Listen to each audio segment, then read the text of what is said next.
Je m'appelle Annie Matois. Je suis née et j'ai grandi à La Réunion. J'ai fait mes études à l'École supérieure d'art du port.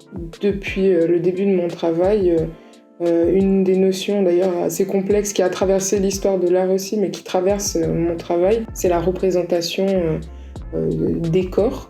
Dans mes portraits, dans mon travail, en fait, j'essaye de proposer des représentations plus réelles, plus authentiques. J'essaye de déconstruire les normes préétablies. De grandes notions féministes se sont vite mêlées à mon travail. Je parle d'intimité, de quotidien.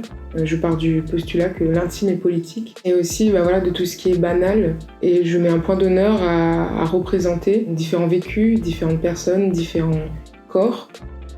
Sur cette série de peintures-là, j'ai passé un appel à modèles en fait, sur les réseaux. Je voulais pas spécialement n'avoir que des femmes, mais en fait c'est ce qui s'est passé. J'ai eu l'occasion de travailler avec 5 femmes, j'en ai peint 4. Pour la première fois dans mon travail, en fait, j'inclus la notion de mise en scène. Avec les modèles, on a travaillé sur ce qu'elles voulaient porter, comment elles voulaient être montrées. L'une d'entre elles est habillée en paréo parce que c'est ce qu'elle porte dans son quotidien. Une autre a des claquettes en fourrure rose fuchsia et une robe parce que c'est précisément ce qu'elle porte dans sa vie de tous les jours.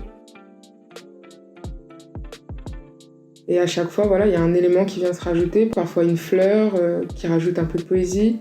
Et ce que j'ai aimé faire, c'est jouer avec ce qu'on voit, ce qu'on ne voit pas, qui sont ces femmes.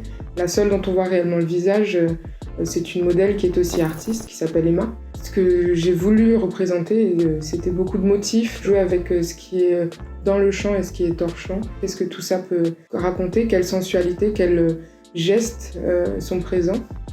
La question que je leur ai posée en fait avant de commencer ces portraits, c'était d'après vous, qu'est-ce qui manque dans les représentations des corps en 2023, que ce soit dans les médias, et surtout qu'est-ce que vous aimeriez vous rajouter à toutes ces représentations qu'on connaît déjà.